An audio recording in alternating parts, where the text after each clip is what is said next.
Welcome back to Breaking Cults. Last episode, we peeked behind the polished world of family vlogging. We're launching the Family History Vault miniseries, where real stories buried deep within the mountains of Utah get dusted off and brought to life.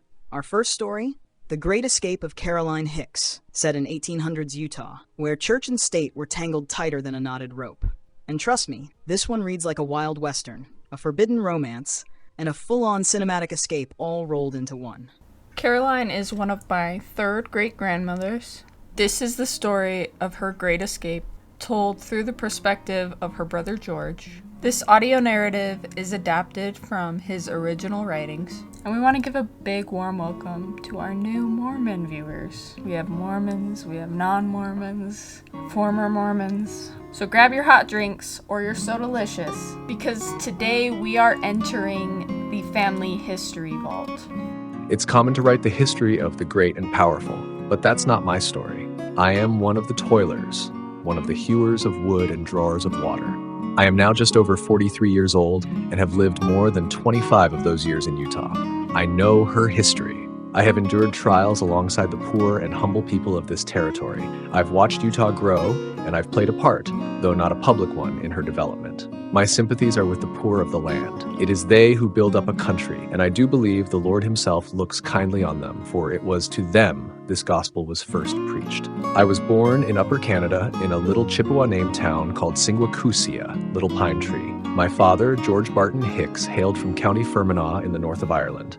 He was raised Methodist and came to Canada with his family when he was 17. My mother was also born in Ireland and came to Canada with her family. She was better educated than most women of her time, strong-willed, and proud of her family's heritage. Her father was a well-known Methodist preacher and a bitter enemy of Mormonism. She married my father in 1834, and I was the first fruit of that union. Joseph Smith, the prophet and founder of the new faith, came to Canada himself. He spoke powerfully, testifying that an angel had appeared to him and given him the Book of Mormon. He preached in a barn owned by William Law, who would later become a prominent member of the church. As with most new ideas, the faith quickly drew opposition along with followers. Many of our former neighbors, who once shared our beliefs, turned against my parents. They refused to speak to my family or be seen with them in public.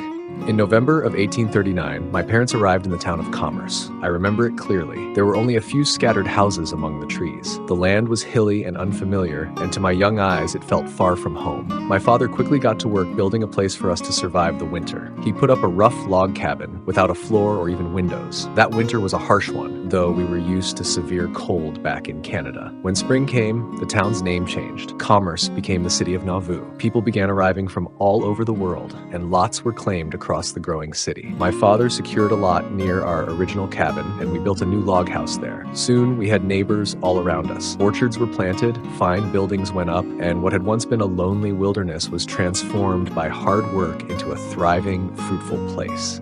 I had 4 sisters. The eldest, Jane, was born in Nauvoo, Illinois. To me, no boy ever had a sister so sweet. She was beautiful, bright, and wise beyond her years. But like many such children, her light was not meant to stay long. At only 2 years and 4 months old. Even now, more than 30 years later, I still feel the weight of that loss. I mourn her as one whose place in my heart can never be filled. But I live in hope that I'll see her again on the other side of the beautiful river. My second sister, Caroline, was also born in Nauvoo on March 1st, 1844, just a day before Jane's passing. She was a woman beloved by all who knew her. She came into the world just a few months before the prophet was killed.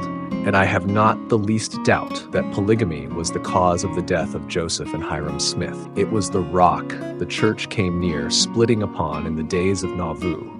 I have a perfect recollection of when the doctrine of plural marriage was first introduced. It was practiced in secret, and the young women who entered into it were called spiritual wives, or spirituals, as they came to be known. Many in the community viewed them with suspicion, and some questioned their character. Yet they seemed to carry themselves as though they were above the common herd of the saints. They dressed alike, modestly, but with long sunbonnets that shaded their faces, and would gather together apart from others. On Sundays, they could be seen speaking in hushed tones, holding quiet counsel with one another. Many feared falling in love, only to find that the girl had already been sealed. That's what the secret marriage was called, sealing. Despite what some Josephites later claimed, I know polygamy existed in the church before Joseph Smith's death. At first, it was mostly older, already married men taking young women as additional wives. But soon, influential men began to covet others' wives. Some men, claiming high priesthood authority, would approach women alone and suggest their current husbands couldn't exalt them, encouraging them to seek a higher man. It was widely whispered, and I believe it to be true, that even Joseph had several such sealings, including to the wife of William Law. My own mother once saw Joseph and Law's wife riding in a carriage together while William was away. Many believed she had been sealed to the prophet. William Law was eventually excommunicated. It is a well-known fact in the history of Nauvoo that the Mormons became the bitterest enemies to the Laws. I have every reason to believe they were unjustly persecuted. Their homes were burned, their property wantonly destroyed, and their families driven from the city. While plural marriage in Nauvoo had been practiced in secrecy, life in Utah felt healthier, even happier. There was a spirit of unity among the saints, and people generally treated each other like true brothers and sisters. Plural marriage didn't seem as troubling here as it had back in the States. In truth, the public nature of it did not prevent abuse or manipulation, especially when power was involved. My own family was not untouched by this. In the spring of 1861, my wife and I left the area where we had been living. The bishop there was A.K. Thurber. Thurber was a man of dark character. While serving in that position of trust, he seduced my younger sister Caroline into a polygamous marriage. Before the marriage could be consummated, Caroline locked Thurber out of her bedroom, then made a daring escape with my friend John, her true love, and me, her brother George. John went on to become a prominent man of the territory and of the faith. I helped Caroline obtain an annulment from Thurber, and this made me subject to his lasting ire. No private man could enter the endowment house without a recommend from his bishop, and there was no way Thurber would grant me one after I opposed him so openly. I refused to submit to his humiliating terms. At that time, I still believed in the importance of these ordinances. I believed they mattered more than all else. Many honest saints placed endowment house ceremonies above good homes or worldly success, and I was one of them. But the ordeal with my sister and the power Thurber wielded showed me how corrupt and dangerous polygamy could be in practice. It was a bitter lesson that left scars and began to crack my faith in the system I'd once trusted.